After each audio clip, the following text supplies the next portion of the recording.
it went off again. Let's just do a sound test. Testing 1, 2, 3. And there you go. Just relax, project.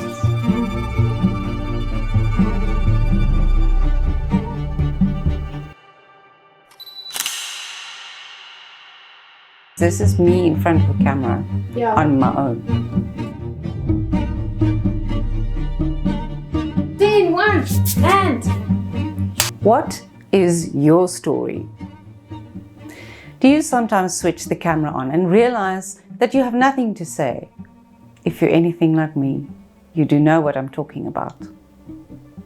It has often happened to me that I sit there and I just stare into the black hole of the camera, not knowing what I'm going to say. Sometimes the ideas just come to you and the words flow without stopping.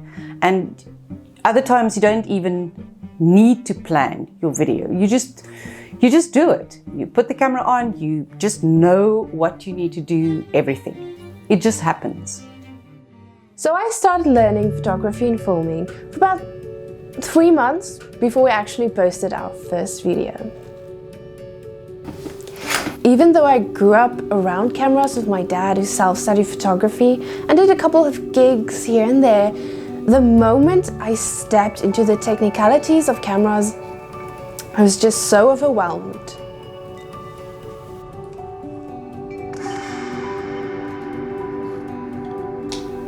We were not prepared when we launched, and thinking back, if we waited until we were prepared, we might have never started our YouTube and content creator journey. The thing that successful content creators and YouTubers don't tell you is that it is hard work.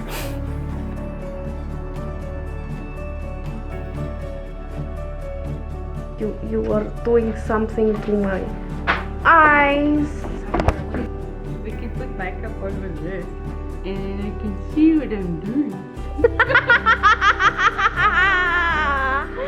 It's easy to start, but being creative week after week, putting good and quality content out there that people will want to see and hear what you have to say, that is tricky. When we started filming, we had no gear yet, excluding my dad's old Canon 550 DSLR. We used stock footage for most of the videos, but when we posted Arico computer stand,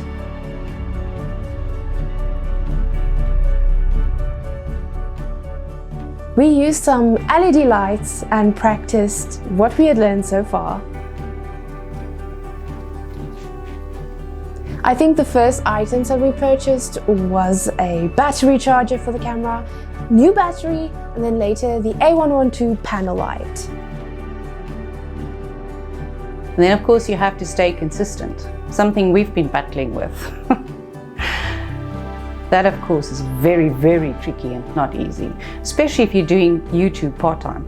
But that too is a reality. Most new creators are doing it not full-time, but only part-time. After your whole day's work, and then only after 5, you can start on your YouTube channel and your creation ideas. But sticking to it is the secret ingredient that sets you apart from the next person. When Rita proposed we make a 1 video and post the same day challenge that would do for 100 days, I knew there would be a catch. Even if it sounds easy, our topic is not easy at all. At least not for a beginner who's never been exposed to the technical aspects of owning and using a camera. Firstly, the terminology seemed easy enough, but since we do not want to plagiarize, we need to make the knowledge our own before we express it in our simplified version. You're not necessarily going to be an expert when you start your YouTube channel. And that's also good, because you are pushing yourself to learn and become a better content creator.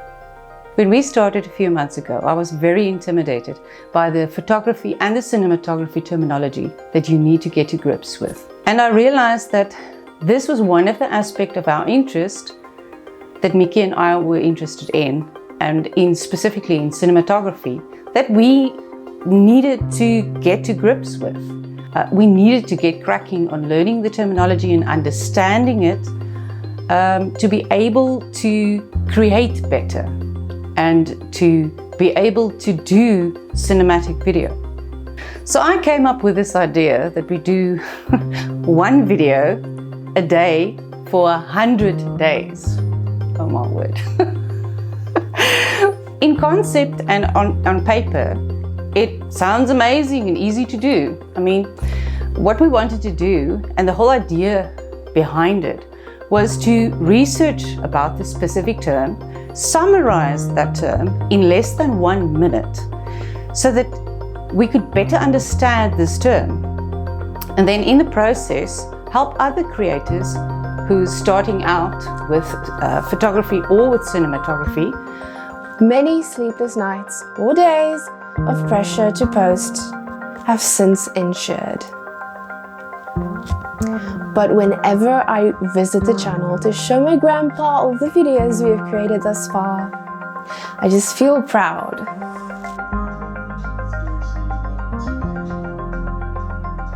We put a lot of effort and time into every single video, and I truly feel proud of every single one of them. Even the first ones, that was obviously not as good when it comes to the quality of it. Currently, we are in a new stage of our growth. We know all the basics.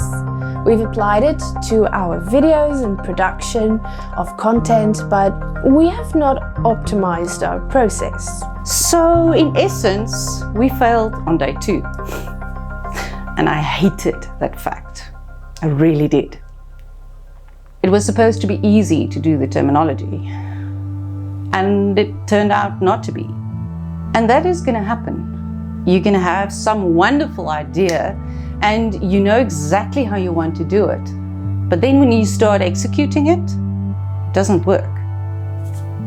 For the terminology series, for each video we were pushing out, we didn't really have the knowledge to do what we were doing, as we were still learning and processing the knowledge. But our ultimate drive was to get better. So yes, I knew it was very presumptuous to want to do that, and that we weren't ready to start the channel. But I also knew that if we didn't push ourselves, that we would never start the YouTube channel. And we wouldn't have progressed to where we are today, where we are now. The moral of the story is sometimes your ideas will be simple, or you will think it is easy to do. And when you start to execute it, you will learn from every single experience that you have. And we as humans learn from failure. Yeah, we do. Miki and I had to go back to the drawing board, and we had to try again for the next terminology video. And we failed again and again and again. But we did get to grips with the terminology. It's a vicious cycle of inspiration and burnout, and it just keeps repeating. It's a constant battle balancing your productivity and your efficiency while still trying to protect the fragile sense of motivation and creativity that you want to express.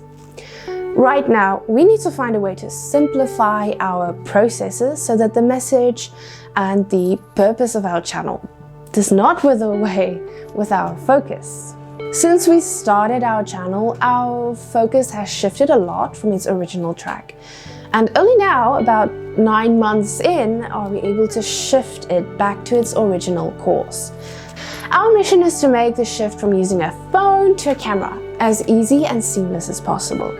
But before we can do that, we had to experience it ourselves, all the struggles that you will be going through when making this change.